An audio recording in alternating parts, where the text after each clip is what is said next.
Bonjour à tous, bienvenue sur ma chaîne YouTube KDG Structure. Aujourd'hui, je voudrais vous présenter ici un exercice sur le calcul des sollicitations dans un portique. Et ici, voilà, je vais aller avec des méthodes vraiment très simples, très simplifiées. En l'occurrence, la méthode graphique. Et voilà, si c'est une méthode qui vous intéresse et que vous aimeriez savoir comment ça s'utilise sur les portiques, voilà, restez connectés, restez jusqu'à la fin de la vidéo et vous allez comprendre.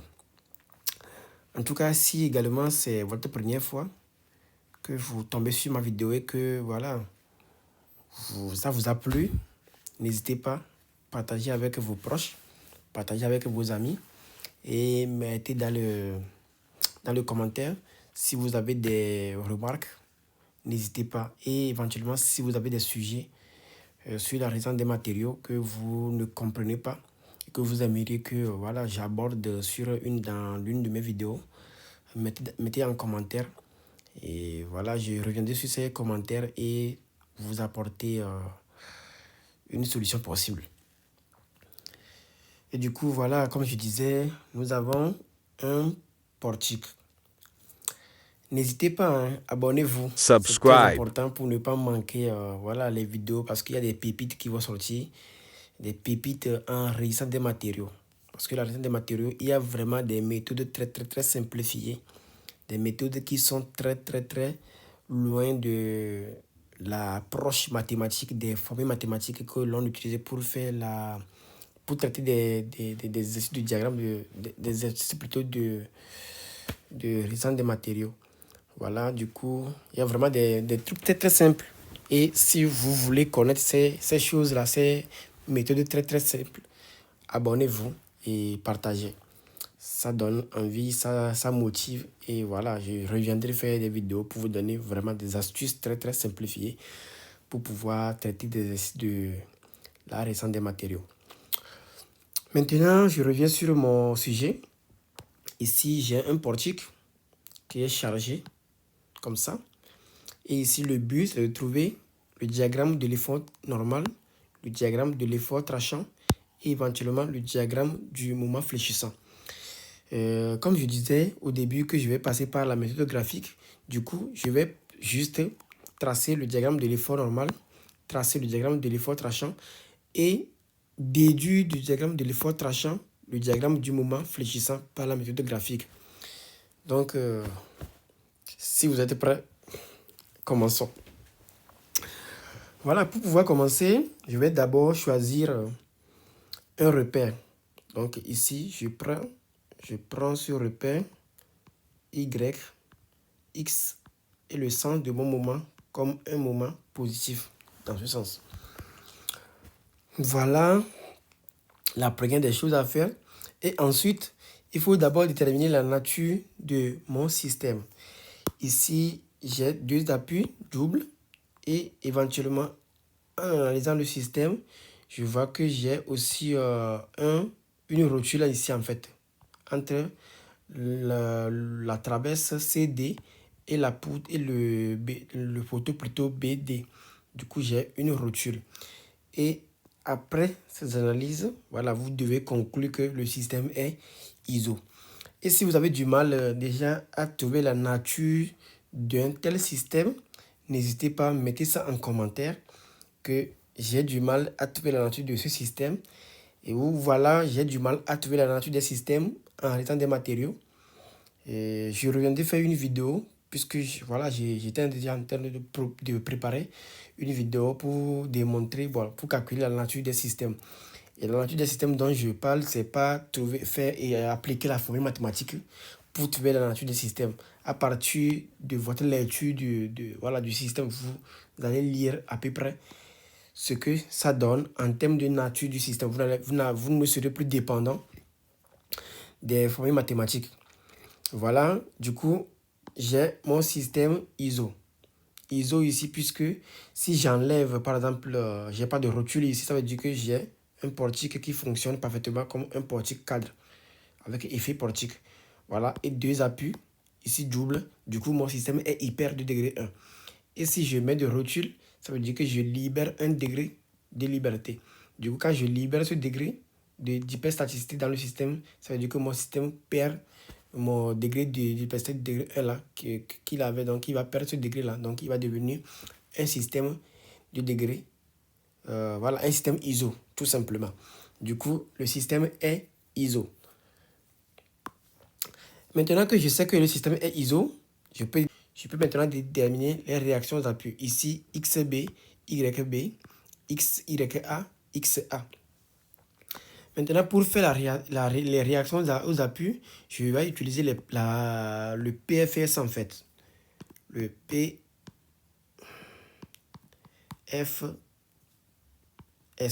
C'est le principe fondamental de la statique. Le principe fondamental de la statique, c'est juste la somme des moments en un point la somme là doit valoir 0.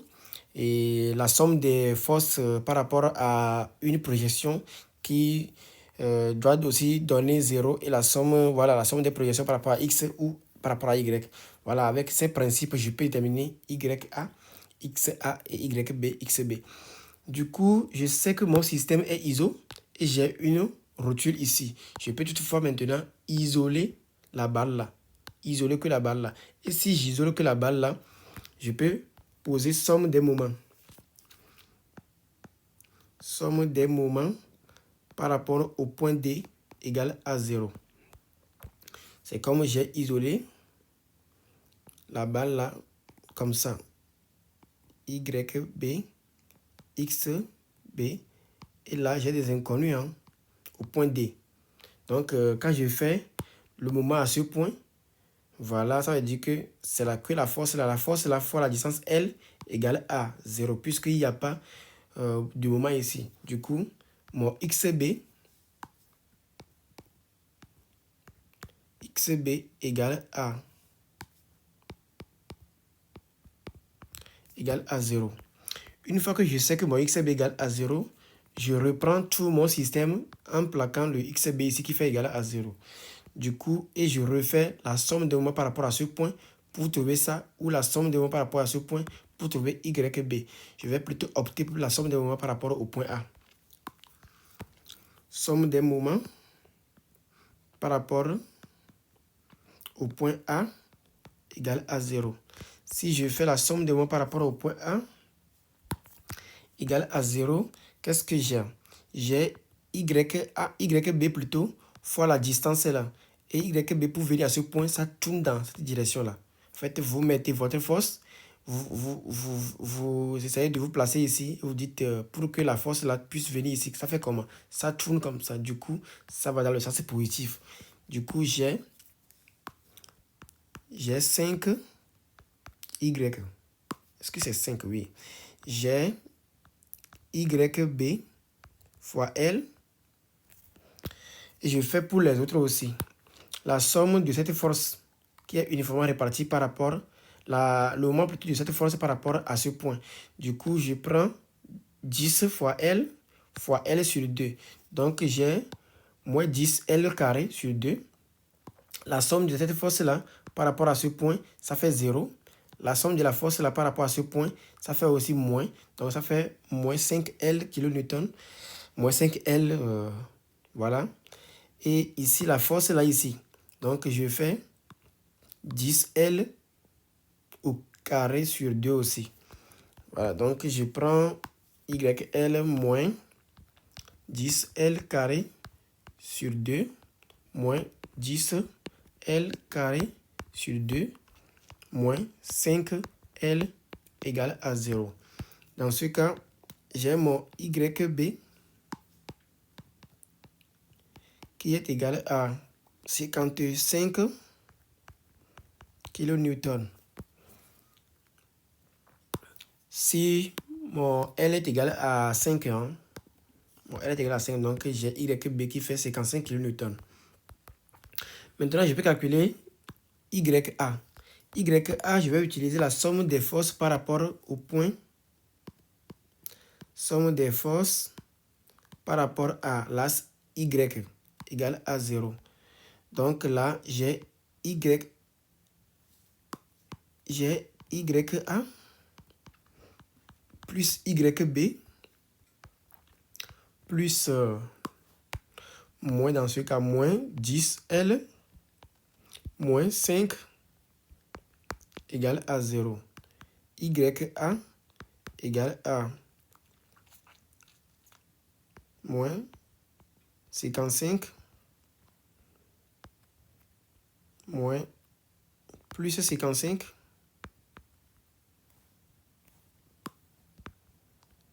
50 plus 5 égale à 0. Donc, YA égale à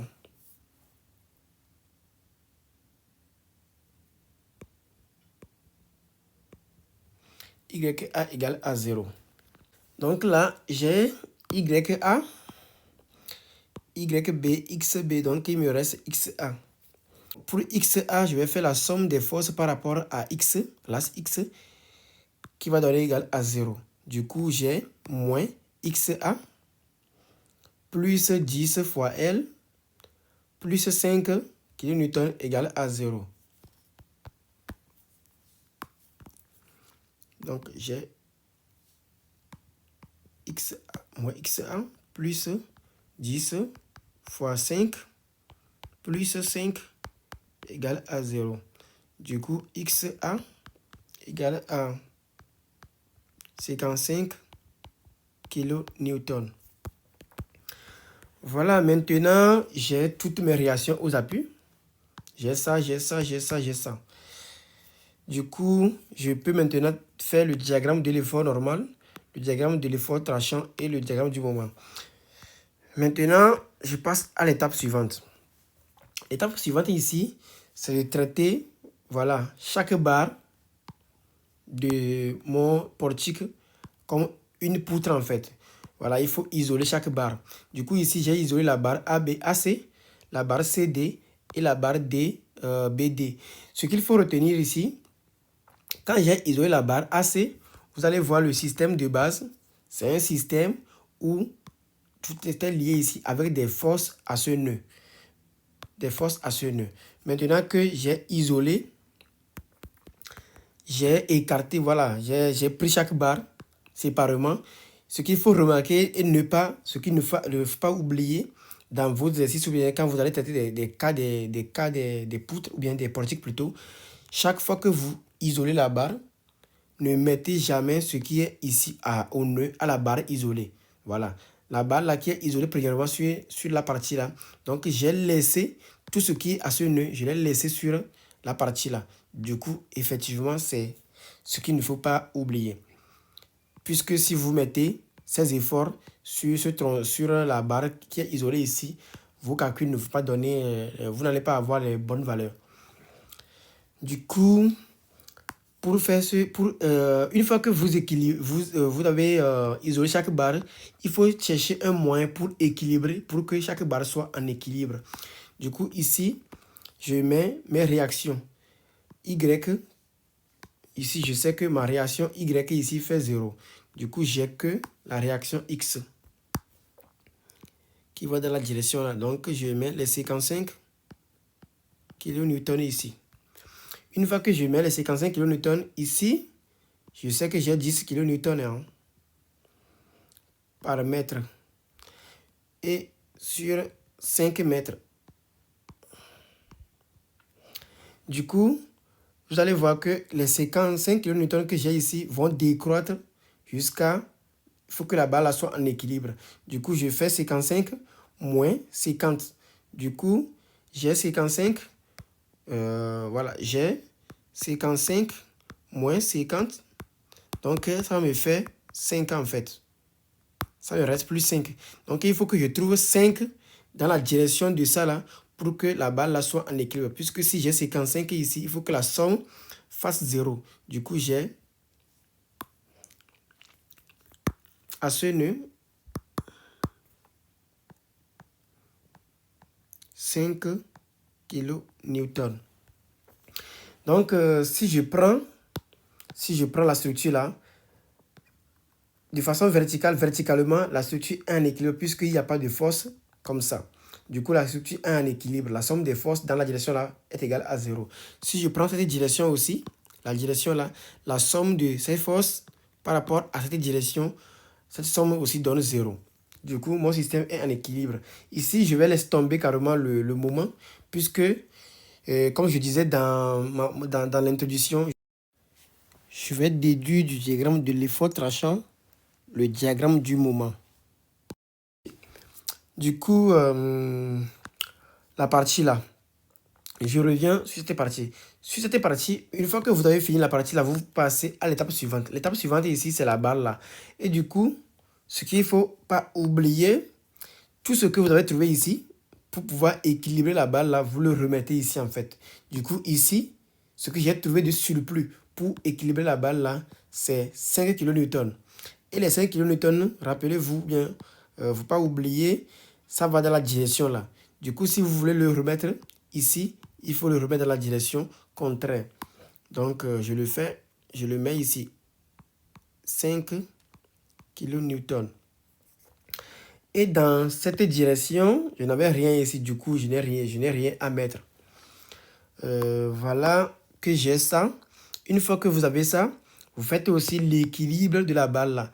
Donc, je vais faire l'équilibre dans la direction là. Dans la direction là, j'ai 5 kN plus 50 kN. Du coup, il me faut 55 plutôt kN dans la direction là pour pouvoir équilibrer ma barre. Donc, je mets ici les 55 kN. Voilà, une fois que je remets les 55 kN, je sais que j'ai l'équilibre dans la direction là. Dans cette direction maintenant, je vais regarder. Ici, j'ai 5 kN qui vont comme ça. Et les 5 kN aussi qui vont comme ça. Donc, si je fais la somme des deux, j'ai 0. Du coup, je n'ai rien à faire dans la direction là. La barre est déjà en équilibre. Maintenant, c'est pareil. Ce que j'ai trouvé ici pour équilibrer la barre, je le remets dans la direction là. Donc, je l'ai trouvé ici vers le haut, je le remets ici vers le bas. Du coup, ici, j'ai 55 kN.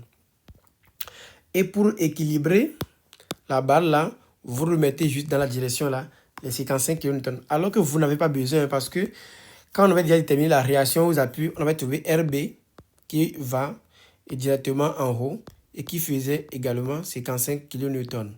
Donc, ça va vous permettre de vérifier votre calcul. Du coup, là, j'ai fini de tracer, de déterminer, de mettre chaque barre en équilibre. Maintenant, je vais devoir tracer le diagramme de cette sollicitation-là. Voilà, maintenant, je vais devoir tracer le diagramme de l'effort normal. Je prends la partie là, je trace ici, je trace le diagramme de l'effort normal ici. Ici, je vais tracer le T ici, l'effort tranchant, et je vais déduire de l'effort tranchant le diagramme du moment fléchissant. Maintenant, voilà, pour tracer le diagramme de l'effort normal, je regarde ce qui se passe. Je prends une barre, je regarde ce qui se passe dans la direction parallèle à la barre. Dans la direction parallèle à la barre, je n'ai pas de force.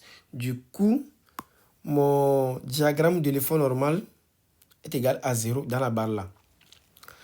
Maintenant, je viens dans l'autre barre.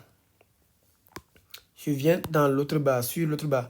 Sur l'autre barre, je regarde est-ce que j'ai un diagramme de l'effort normal. Donc, je cherche à voir quelle est la force, la somme des forces que j'ai ici de façon parallèle à la barre. Donc, ici, j'ai 0. Du coup, effectivement, j'ai 0 aussi ici. Et je reviens maintenant sur cette barre. Sur cette barre, le diagramme de l'effort normal.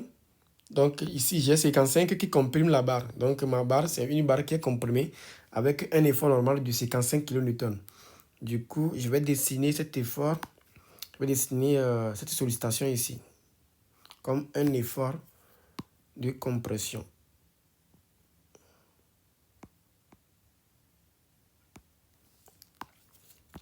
Donc là, j'ai moins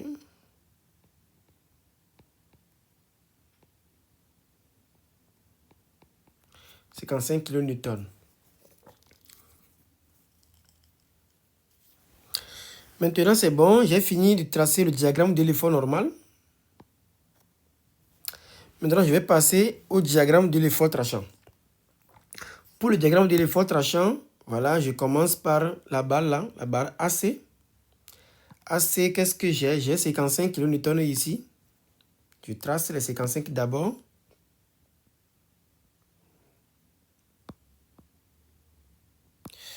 Voilà, maintenant, de 55, je vois que quand j'ai 55 ici, je décroît. À chaque mètre, je décroît de 10 kN. Donc, je retranche 55 moins 10 kN par mètre linéaire sur les 5 mètres. Donc, j'ai 55 moins 5. Du coup, voilà, je vais revenir à 5 ici. Donc, je reviens à 5 qui vont à 0. Du coup, ici, c'est bien linéaire, hein? 55 kN. Et en haut, j'ai 5 kN. Maintenant, je trace sur la barre CD. Sur la barre CD, c'est pareil. Je commence un effort de 5 qui pousse la barre vers le bas. Donc là, ici, voilà, il ne faut pas oublier le signe négatif. Bon, pourquoi moi je mets le signe négatif ici? Ici, j'ai choisi de dessiner, pour l'effort tranchant, j'ai choisi de dessiner les sollicitations négatives plutôt, sur la barre. Et voilà, comment est-ce que j'ai reconnu? Bien, je sais que c'est un effort négatif en fait. Bon, en fait, ça dépend aussi de ma convention de signe, hein. Moi, quand je fais un exercice de RDM, ma convention de signe, pour ne pas me tromper, de la position du moment négatif, du moment positif, voilà, je suppose que pour chaque barre, je dois avoir, voilà, pour chaque barre, par exemple, pour la barre là, je mets le repère local. Donc là, j'ai Y et j'ai X. Le repère local là est lié à la barre là. Donc j'ai Y et j'ai le X. Et tant que, si je vais commencer, je commence par ça, à tracer. Je commence par tracer ça. Et si je vois que ça là, c'est dans le même sens que mon Y ici, voilà, je dis que c'est un effort négatif. Ce que j'ai fait ici, négatif. Et ça décroît jusqu'à... Ça n'a pas changé de signe d'ailleurs. Du coup, c'est ça. Si je reviens, même principe ici. Ici, par exemple, même principe. Et je vois que la balle là va vers le bas. Du coup, dans le sens contraire. Du coup, c'est positif. Donc, je commence par un effort positif ici. Qui vaut 5 kN. Et pour les 5 kN là, vont s'ajouter 10 kN par mètre linéaire. Du coup, je fais 5 juste plus 50 kN. Donc, à la fin, je vais être à 55.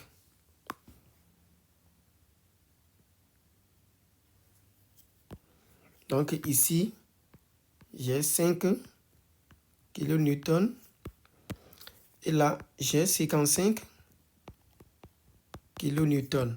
Voilà, une fois que j'ai les 55 kN, je regarde à ce nœud. Voilà, donc c'est ça ici en fait qui équilibre.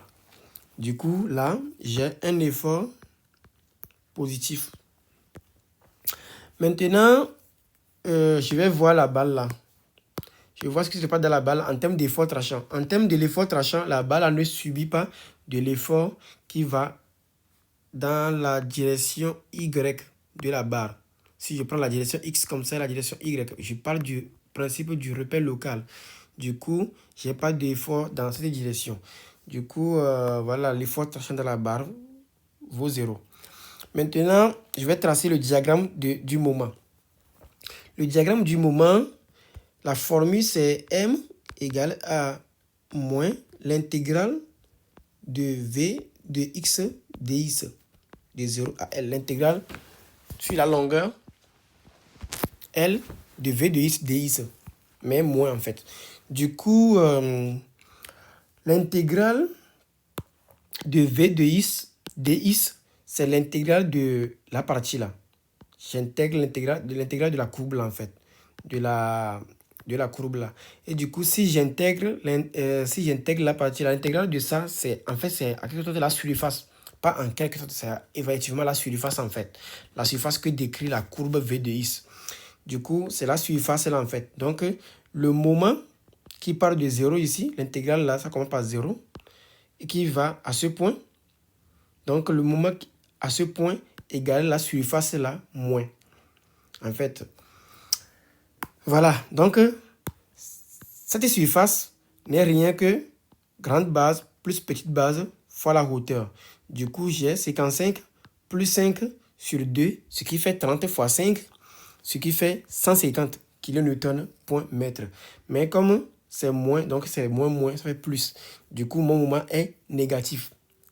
Mon moment est plutôt positif. Voilà, je vais dessiner comme ça mon moment. Voilà. Il y a ce moment de 150 kN point mètre. Et ce moment tend la fibre inférieure. Si je prends, voilà, je prends une barre horizontale. Si je prends une barre horizontale et que j'ai un moment qui tourne comme ça, donc le moment va tendre la fibre inférieure. Donc c'est ça qui permet de voir aussi la position de votre moment. Puisque déjà quand je vois cette force qui va tourner comme ça, je sais que la barre là, c'est la barre là qui est tendue. La partie basse qui est tendue et la partie haute est comprimée. Du coup, ça te permet de voir, la position de ton moment positif. Donc, c'est le moment positif. Le moment positif, la convention de RDM dit que le moment positif doit tendre la fibre inférieure. Voilà, j'ai 150 kN. Maintenant, les 150 kN doivent se retrouver, se reporter ici en haut. Voilà, et je ne vais pas oublier ma rotule ici. Parce que je sais que mon moment va être égal à 0. Du coup, sachant que mon moment va être égal à 0 à ce point, je peux seulement relier ces deux points comme ça.